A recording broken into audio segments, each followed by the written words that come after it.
And welcome back to our first conversation this morning, where we have been joined on the set by none other than Minister of Foreign Affairs Wilfred Sedi Elrington and CEO Pat Andrews. And we're going to be discussing, as we mentioned earlier, the Guatemalan claim and some of the recent developments in our neighboring country over this segment. Good morning, gentlemen. Good morning. Good morning, Belize. Good morning. Good morning. So I want to start off the conversation, obviously, in getting an update as to what the communication has been with Belize and Guatemala since the firing of former Foreign Minister Carlos Raul Morales. Okay, I will ask Pat to answer that. Yes. He is getting the direct communication. Yeah. Yes, well, we have had no official contact with Carlos Raul. However, you know, as always, we continue to be very close with Guatemala. And very shortly, sometime this morning, we're going to be having an official visit with the chargé, who will be, I imagine, discussing exactly that. No? Okay. But meanwhile, we continue with our focus on trying to maintain very close relationship with Guatemala. Just as a for instance, although it's not directly Guatemala, on Friday we had the visit of ex-president Vinicio Cerezo, the Secretary General of SICA, and he met with the Prime Minister and he met with the ambassadors of SICA here, and again we spoke about the role that Belize can play in becoming more integrated with SICA and being able to use that as a forum to be able to melt the relationship or to mend the relationship between Belize and Guatemala. I think we're officially informed of who the new foreign minister is, and Pat is going to tell you that as well. We got formal information on that. Yes, we were advised last week that Sandra Erika Jovel, yes, Polanco, is going to be the new foreign minister. So, So it's official. it is official. Yeah, It is official. It is rumored official. for quite some time. And, you know, I think it is important to recognize that this is a very critical time for a shift like this to take place. And one of the things, Minister, you mentioned in an interview following the developments last week was about Belizeans being careful and recognizing that this is a very critical time as to what is taking place in Guatemala and how easily the issue of Belize can become a red herring. Can you explain that further? Well, historically, whenever there is difficulty in countries in Central America, I can speak specifically of that, politicians always seek to deflect attention from them to some other issue, or cause the populace to deflect the attention from them to some other issue. And it has been kind of customary for them to deflect it on the Belize issue. Whenever there is local discord, if we start focusing on the Belize issue, because it's such an emotive issue, Guatemalan populace would tend to focus their concentration on that issue rather than what is in fact presently attracting the attention of the public on the politicians. I think recently we had a little example of that. Chargé d'Affaires was coming back, or military attache. Military attache was coming back from Guatemala, and he had an unfortunate incident on the road. He was stopped, and the police, the military, kind of detained him and took away his vehicle and his other possessions and so on. And we had to make representation the following day to get that stuff released. No, he was released, and then we had to go up and get that released. But those are some of the incidents that the minister was talking about that sometimes kind of cause distractions, and at the same time can cause a little flare up. No, but anyway, it's under control. So those are the things that we have to continue to do. Yeah. So it's important that if we go over there, we are circumspect. Do nothing that can cause the law enforcement agencies in the United States to have to deal with us. Stay clear of them. In Guatemala. To my mind. Yeah. Now, When we talk about Belize Guatemala, we know that people are very much in tune more with what is happening in Belize and our perspective on it. Yeah. And I think what this issue has allowed for is for Belizeans to look a bit as to what is taking place within Guatemalan politics. It did happen, incidentally, shortly after you made comments, Minister, that had upset quite a number of people. You spoke of the borders of Belize and that they were not internationally recognized. Yes. And that this is one of the reasons why it is most important for Belize to say yes in the referendum to go forward to the ICJ. Now, I'm sure you've heard the reactions to it so far. And I want to ask, do you still feel that that is the appropriate way to speak about our borders? Yes, I'm glad you raised it. And what I would appreciate even more, you know, in the United States, you have these organizations that do fact check. So that whatever is said, the organizations themselves do the fact check. That is something that is sadly lacking in Belize. And to my mind, the erroneous information that is disseminated out there is largely disseminated by the media. So that the media has a responsibility, in my view, to be circumspect. Just like I have a responsibility to be circumspect, this media and all the other media have a responsibility to be circumspect. Now, I have the printout of what was actually said by Channel 5. And I have the printout of what the young lady said. I will read it to you and show you just how misleading it is, how really wrong it is, and how harmful it is. These are the kinds of things that help to fan the flames of anger and fear and hatred, you know. And I think we want to dispel that. In a matter of as important as the Belize Guatemala issue, we need to be very, very careful and try not to make it bitter. Now let me read to you what Channel 5 said, which to my mind was very unfortunate, but I'll read it to you. You say here, Wilfred Elrington, the Belize National Teachers Union has added its voice to those condemning Minister of Foreign Affairs Wilfred Elrington for his repeated statement that Belize's borders are not internationally recognized, and that for them to be, the Guatemalan claim must be settled at the International Court of Justice.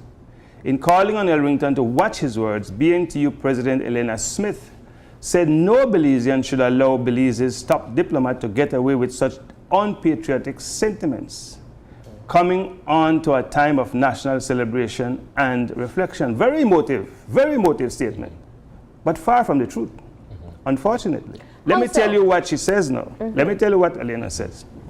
Elena says, President, Belize National Teachers Union, when you listen to the foreign minister and certain words that he uses, come on. I don't see where any Belizean, any person who says that I love this country would not be offended by the way the foreign minister uses words, the way he describes our borders. And he pretends as if he is the only one who knows these words and he knows what they mean, and the rest of us don't know what these words mean. We must take offense when no person other than our foreign minister describes our borders in such a way and says to our people, to us as a people, that internationally we are not recognized. Never said that. I've never said that at any time. Now, this is what she's alleged to have said. Internationally we are not recognized. Not touching on the border, you know. But the whole information is spun out of context. There's absolutely nothing true here. What I said was that our borders are not internationally recognized. Can I just make a point here? Let me just hold on. You see this book here? It's a simple little book. But it deals with this matter in a pellucid way. One would have thought that all leaders in Belize would at least have read it. All leaders and all the people in the media.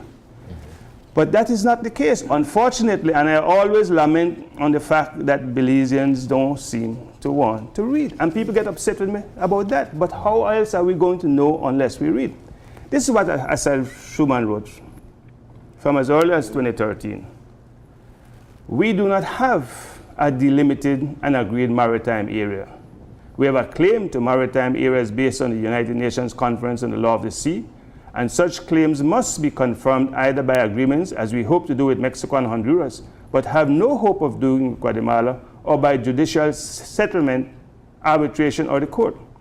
Until we settle our land borders with Guatemala, we cannot agree on our maritime borders either, since these depend on the land. So it's neither our land border is settled, nor our maritime border. And I have repeated this over and over, but Belizeans don't know. And when they hear these statements, they get frightened, and then people misconstrue what I say, take it out of context. And I will ask you to do one thing. Yes. This book here is perhaps the locus classicus, the best authority you have on the issue. It's called Intervention, Border and Maritime Issues at CARICOM. All right? And if you go and you Google this, whatever it is, on the section dealing with images for disputed borders, Caribbean, images for disputed borders, Caribbean, it will come up and you will see that, in fact, Belize has no internationally recognized borders. This is a fact. This is a fact. I'm simply saying what is factual. This was told to the Belize delegation as early as 2006, 2007, when they sought to negotiate the maritime boundaries. They could not get ahead because the land boundary was not defined, as Assad said here. He says it over and over in this little booklet. Still, you have people, the Belize National Teachers Union. One would have thought it's really the responsibility of the teachers to educate us on these matters. That is their job. It's not for me to be educating the Belizean people on these things. The teachers, but even the Belize National Teachers Union, publicly seeking to chastise me, but they themselves are wrong. Let me be clear on one point first. Yes. The words you quoted were that of Senator Elena Smith, who is the president, the union, the president of the Belize Teachers Union. The president of the Belize Teachers Union, the president herself. Completely wrong. Yes, she misspoke on the issue. The portion you read before was the introduction. And I honestly, I don't think we want to spend all the time this morning going into a back and forth as to what is the motive. But Minister Elrington, I would argue that it is right for the simple fact that you did say Belize does not have internationally recognized borders. And I admit to that. And you agree to that. I admit to that. Whether it was written in an emotive way, we can have that discussion after the air. But words are important. Yes. And as somebody who works in the diplomatic realm and also is a representative of our country, you have oftentimes used words that evoke a particular emotion. And some may argue there are other ways you can be able to communicate exactly what you have pointed out, that there is a ongoing dispute, specifically with Guatemala. You have used the word artificial, and that caused very similar reaction. And then moving on to say that the borders are not internationally recognized, we have no internationally recognized border, also has the similar reaction. My question to you is, the Belizean people want to trust that this issue is being handled in a firm way, that we feel our sovereignty is being not just maintained, but is being sounded at every possible occasion. Do you feel that when you say these words, that meets the expectation of the Belizean people? Yeah. I am paid as a foreign minister to tell it as it is, to educate the Belizean public on these matters. There are only two types of borders recognized: artificial borders and natural borders. The fact that most Belizeans did not know that cannot be attributed to me. This is something that we should have been teaching in our schools so that Belizeans would have known. And all the people who sought to spin this out of control, because it really is a deliberate attempt to really be critical of me, to make people have less faith in me. So people latch on to these things. But all that was needed was for people to look in the dictionary or to do some geographic research to find out that the correct technical expression for the type of border we have is an artificial border. That's the correct technical expression. You cannot expect your foreign minister speaking in Washington to be using other than the expressions that are correct and technical. Now, the Belizean people who hear it, who are in a position of leadership, who control the media, it is their responsibility to break it down for the people, not to cause them to feel fearful by suggesting that the foreign minister is being wrong. No. And people, when I use the expression artificial border, Prime Minister spoke to me about it because people called him. He was one of the first person who called me. And I could remember exactly what he said. He said, Sedi, I did not think anybody would have taken issue with that word, you know. I thought they would have taken issue with something else. Prime Minister and I went to school together. When we did advanced studies together. And the assumption, certainly, we know the meaning of these words. And to us, they come naturally. And that is perhaps, if I can be faulted, and I will be the first to say that, my assumptions really need to be toned down. I can't assume that everybody understands what I'm saying. Because that is a tendency. Dealing with an emotionally charged that situation. is a tendency. The tendency is for me to assume. And that is a weakness I have. I assume that everybody will understand what I'm saying. You see? That is not so, and I've got to work on that. To that extent, I've got to work on this. But this thing about this one with Elena Smith is completely wrong. There can be no excuse for the president of the Belize Teachers Union to make an error like this. I was speaking about the border, not the country. The country is internationally recognized. That's why we got our independence. Indeed. The borders are disputed. That's right. But here you have the president of the union seeking to chastise me for saying something that is perfectly correct. And I will tell you the same thing happened when Assad Schuman and I addressed the teachers' union. Something with that teachers' union. Assad said to them, look, you're critical of the foreign minister because he used the expression artificial border. He said, I was the first one that used the expression, not him. It's in my book. My book that you all should be teaching from. But most of them did not know the meaning of it. That doesn't speak bad of me, it speaks badly of our teachers who should know. That is why they are being paid, so that they should give us the correct information. And we are working on making sure that this thing here gets behind us because, you know, really we have lots ahead of us. Yeah. We have lots ahead of us. We cannot allow this to distract us. So, you know, we've heard ministers' explanations, and hopefully that will be able to put that to bed. I am saying, though, that the awareness campaign that we have has to be ongoing.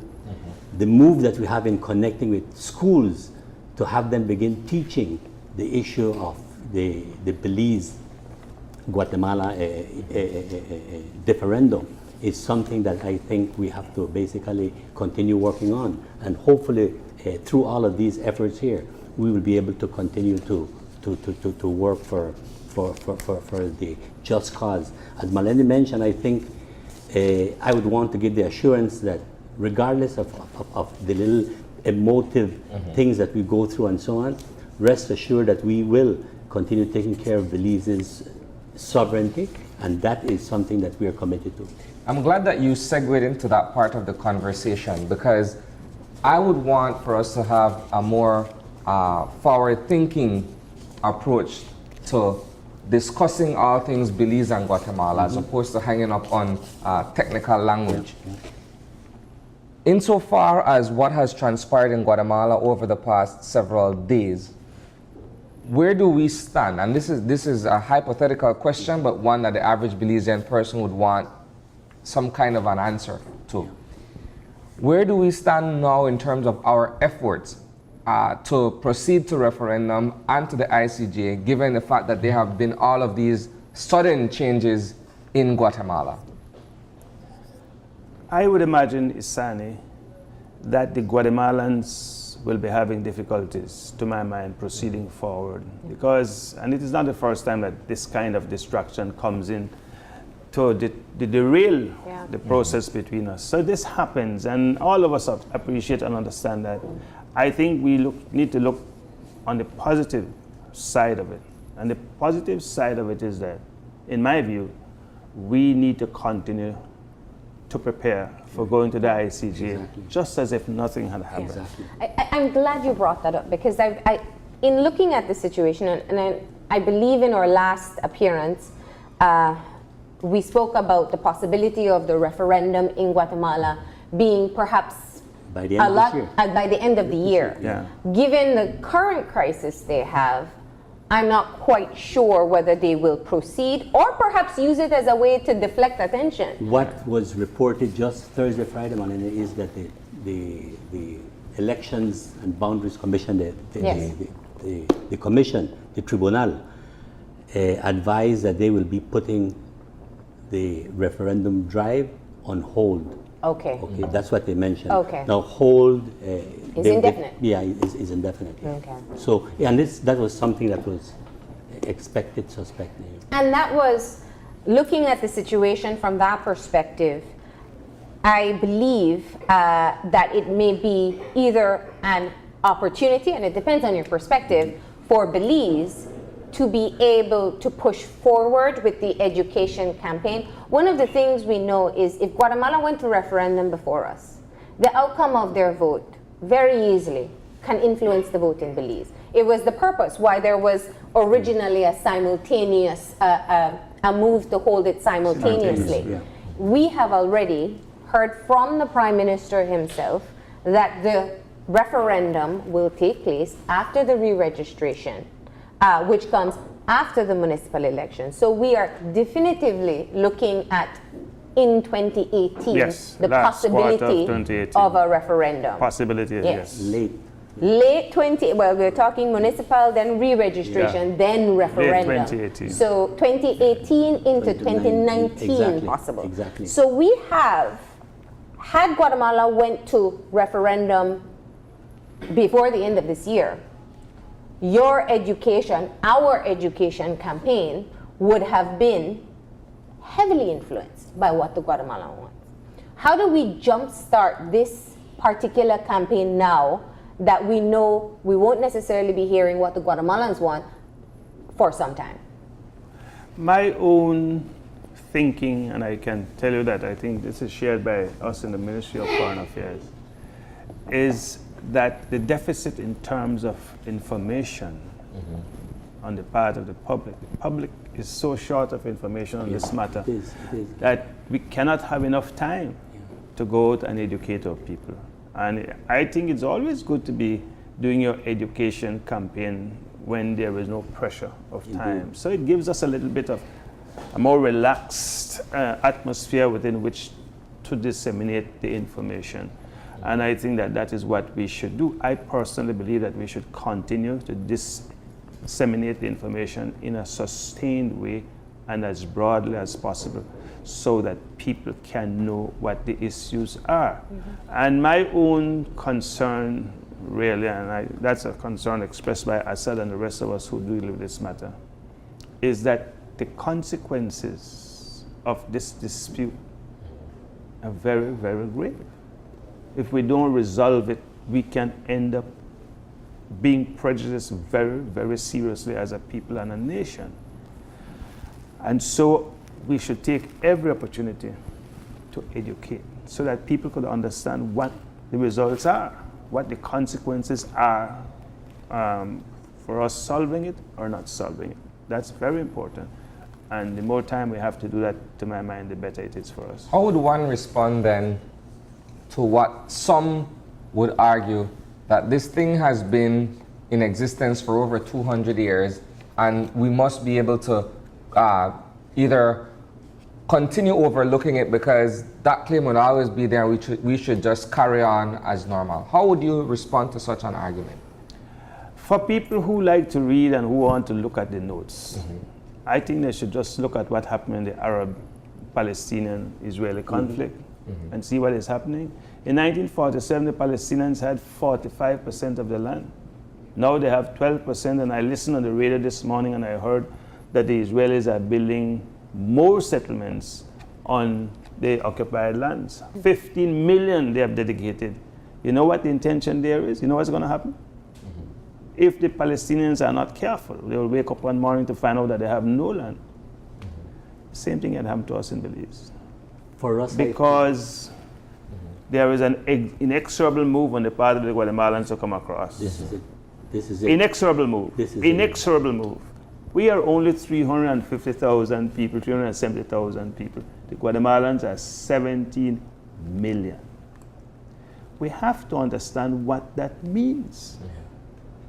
And nobody is really going to sacrifice their children to defend us. So we are really pitted against a 17 million population nation with 378,000 people. Very limited resources that we have. But we are expected to look after ourselves. We are an independent nation. Those are formidable odds we are faced with. And to my mind, that in itself would dictate that we want to settle this matter as quickly as possible and as peacefully as possible. And that is the information which we are trying to get out. Now, a part of that education campaign, and I hear very clearly what you're saying, and I think people who live within the border areas, whether it's working within Chiquibo, whether it's watching what takes place in the Sarsoon, they understand how real the threat is. Yeah. But my question to you is, even the ICJ, or a positive result out of the ICJ, doesn't guarantee us the results that you speak of. And I think that is part of what people look at. We're going to court to settle the dispute. Will that bring finality to this issue? Is that what you're saying? Yes, ma'am. Let me give you a good example. Let me give you an excellent example of what it would do in graphic terms. Yeah. Last week we had a visit from the Secretary Guyanese Minister of Home Affairs and from St. Lucia. And the Guyanese came to me and they said, Mr. Elrington, we had good news only last week. We heard that we had in fact the company doing exploration in the seas, offshore in Guyana, had found another deposit of petroleum, 2 billion proven barrels of petroleum in offshore Guyana. But Guyana has the same problem like us. With Venezuela. Venezuela is challenging their maritime boundaries or borders. So that nothing will happen with Guyana until the border is resolved. Once the border is resolved, once the border dispute is resolved, however, nothing is going to stop them because the international community will not allow Venezuela or any other country to prevent them from exploiting the resources that are clearly within their territory. That is what we are hopeful. Yeah, exactly. Once you have the border defined by the International Court of Justice, the world community will support you in protecting your border. Same thing is happening in the United States now. You see the emphasis that Donald Trump is placing on putting the wall between Mexico and the United States. Will it completely eliminate the problem? No. But at least it is going to go somewhere towards minimizing the problem or mitigating the problem. Same thing with us. It's not going to completely eliminate it, but at least what it is going to do, it is going to enable us to be able to clear the border. 165 miles, we'll be able to clear it. We perhaps, if we had the resources, would be able to put a fence there with the support and concurrence of the international community. Right now, we can't even clear it, much less put a fence, without the concurrence of Guatemala. So there are tremendous advantages of settling it. And yes, there is no guarantee in life. There is no guarantee in life. No matter how secure your borders, there are going to be breaches and the like. but at least you have the satisfaction of knowing exactly where the borders are, that these borders are recognized by all the countries of the world, including Guatemala, and that the international community, United Nations, is there to help you to protect the resources that are within your borders. So those are the big advantages. These are huge advantages. Right now, I can tell you, even right now, people are reluctant to come and invest in Belize. I was trying to get some companies to come and invest in Belize and say, Mr. Elrington, but you have a dispute. We don't want our investment to be in jeopardy. Mm-hmm. So it's affecting us. It's affecting us very negatively. But once you get rid of the dispute, that is going to open the way for greater investment. Now you have the education campaign has several targets that it has to meet. One is to convince Belizeans that this is the best option for us. Yeah. Secondly, that our case is strong enough to win within the ICJ. Yes. And thirdly, that it will resolve this age-old dispute. Yes. Do you feel that the education campaign, as it has been rolled out so far, that it is meeting those targets? You want to comment on that? I think that it is because every time our team go out, mm-hmm. they get feedback from people that say, listen, we didn't think this thing was that clear. Mm-hmm. We so as far as the understanding part, I think it's sinking in. And with the education, with the schools now signing on to this program with their curriculum, that will also help us. Now, I believe that, as Minister mentioned, I think we can never have enough time mm-hmm. to do this education thing, because Guatemala has been doing this for a longer time than we have. So I think we have to step up the process, and we are getting ready, Foreign Affairs is getting ready to present a paper to Cabinet to let them know what kind of stepping up we are planning to do. As he said, whilst things are a bit slow, for us to continue this process. Mm-hmm. Today, I'm meeting with the religious leaders mm-hmm. at Leng Building, and Minister is also meeting with the unions down the road. So that is going to continue, and the effort won't be left aside at all. It has to be full force.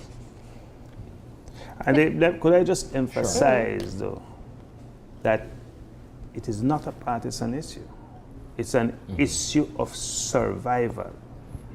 And I would expect that an entity like Channel 5 would be doing much more than I personally am doing to educate Belizeans on the matter, to calm their fears, to let them know what the truth is, to let them know what are the consequences of solving it as opposed to not solving it. And to that extent, I would welcome initiative on the part of Channel 5, not only to invite me in, but invite experts from all over the country and further afield to educate Belizeans on this matter. In September, the same month of September, we had invited both the Foreign Minister of Guyana and the lady, one of the lawyers in St. Lucia, to mm-hmm. come and discuss the maritime borders with us, because they are experts on the maritime borders. This particular lawyer was involved in helping to demarcate the borders, some of the borders, maritime borders in the Caribbean. You see, it is so important because it's a question of our survival as a nation, as a people, and everybody. As I like to say to people, in a place like Palestine, a place like Israel, the children are conscripted into the military early, and they have got to put their life on the line to defend their country. We are not yet asked to do that. We are simply asked to inform ourselves as to what the issues are, so that we can vote rationally. We are lucky, we are exceedingly lucky in that we have no military requirement and obligation at this point in time. We can solve it peacefully, but that is not the norm. That is an exception, and we should in fact... I have an observation to make based on what you said earlier about this not being a partisan issue. Yes. Belize is a very small country, both geographically and in terms of its population. And it's so unfortunate that everything in Belize, for whatever reason, seems to be political, one way or the other. Such that your biggest detractors, based on the language you've chosen to use in terms of describing the border situation, the claim, or what have you, are political opponents in and of themselves. They're from another party, they have a different perspective from you. And I'm looking at this thing like, ideally we would want it to be something where it is truly a fight for our survival as Belizeans, but perhaps other people are seeing it as, well, if we were in power, we would not use this language, or if we were in power, our approach would be different, which brings it back to simply a party political argument, so to speak. And I expect, Isani, I expect that from politicians. I don't expect it from the media. I don't expect it from the people in church. I don't expect it from the people in the Chamber of Commerce. I don't expect it from the people in the Trade Union, Congress, Teachers Union. I expect those people to be more objective, more nationalistic, less partisan. You see? Politicians will be politicians, I will tell you that. But the civil society has got to transcend that. And that is what I'm looking for. I will tell you that when we spoke to the Teachers Union in Cayo, Assad and I, we were 100% at IDEM, correct. Two of us agreed perfectly on the issues, and what we need to do, the consequences and the like. We had no difficulty. He had difficulty subsequently with the People's United Party. They, in fact, took him off the program and sidelined him. And the response of the teachers was very, very, very negative when they heard what he himself was saying, you know. But he was telling the truth.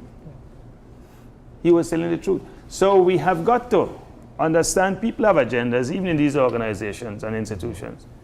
But the matter is of such an importance that we can't afford to take that position with it. It's a matter of our survival. We have got to be above that. We have got to be above the party political issue. And I've said publicly, the positions that I take, the information that I give, I will continue to give. If in fact the populace is upset with me, or the powers that be is upset with me and want to remove me, fine. I will move from the scene. I have no difficulty with that, because it is much more important for me, for my country to be safe and secure, than for me to hold a job. I have options. I can do anything to survive, and of course, as I've said over and over, I'm nearer to the grave than to the cradle. So I don't have a long time on this earth. But the country will continue to exist, and it must be safe. And if it's the last thing I will do in my life, it is to make sure that I do all in my power to make my country safe, to educate my people, to give them truthful, accurate information so that they can determine their future. And I will tell you one other thing. All opposition is not necessarily political. Because if you remember 1798, September 1798, when the settlement was threatened by the Spaniards, there were those who said, let us flee. And there were 15 freed slaves in Flowers Bank who said, no, let us fight. And they took the vote. And the vote was carried by those who decided to fight. You see, when we wanted to get independence, there were those on the NIP then, UDP NIP, who said, let us wait.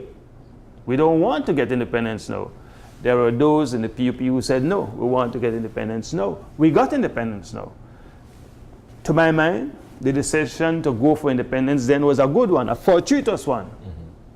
I may not have supported it then, but in hindsight, I can see it was an excellent, excellent decision, and I'm glad we did it. So there's always a dispute.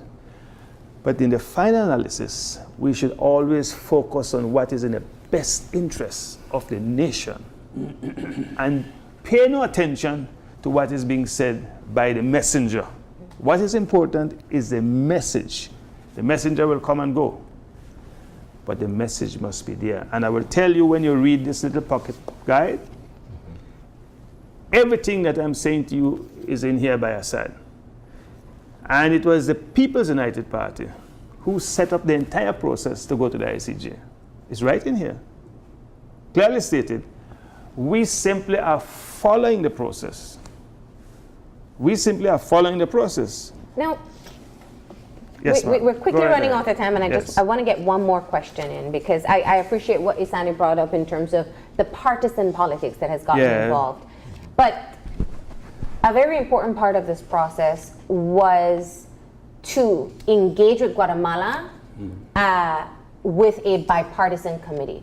We've not been able to establish that committee for some time. And I want to ask, what are the efforts being made? You were right. When we're talking about the best interests of Belize, all necessary entities need to be on board.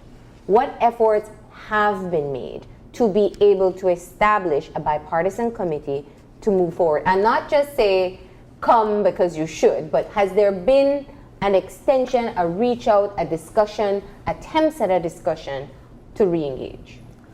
Oh, there was never a time when we did not engage with the opposition. Never a time. And there is not only a bipartisan commission, there is a multi-partisan commission. We have a commission that consists of the churches, civil societies, the unions, a whole host of people who have always engaged on this thing. And in everything that we have done at the Ministry of Foreign Affairs in relation to the negotiations and the like have always been bipartisan. Since the coming into position, and that's something that Syed Musa boasted about, the fact that we always had a bipartisan approach. Yeah. When we started to have the division, really was under Francis and then under this Bresenia now, Johnny Bresenia and Francis Fonseca. They started to take the position, people in the party who were on the commission or who were part of the delegation started to take the position that for one reason or the other they would not attend this meeting or they would not attend that meeting. We invited them, provided the finances for them, and in usual fashion they took the deliberate view that they would not participate. In my view, that was, to my mind, to get political mileage one way or the other. So it is not that we, in fact, have not invited them. We have invited them, we have encouraged them. I remember going with Assad, going with Eamon Courtney, going with Lisa Schumann, and the instructions standing. Maybe you'd want to tell them the most recent instructions I gave to you. Regarding in relation to the inviting all of them again? Oh yes, no, for sure, and we try to keep them informed. Recently we had a visit of a lawyer who we were contacting regarding getting ourselves ready for a possible ICJ down the road, and he came here and he made a presentation to Foreign Affairs. We invited him also with the opposition to keep them abreast, and they were able to interact and to be part of it. So yes, the instructions are very clear, and we will continue to work closely with them and to dialogue and to communicate with them, definitely. Okay. Well, gentlemen, we are completely out of time, and we know we can continue with this issue for quite some time. Yeah, that's true. But we appreciate you accepting the invitation to come in, and of course, we'll welcome you back as we keep this issue on the front burner for Belizeans. Thank you so much for being here. This was great. Thank you. Thanks. We're going to go ahead and take a break. When we come back, we'll be joined by representatives of the Ministry of Economic Development to talk about developments in trade and industry growth. So stay tuned.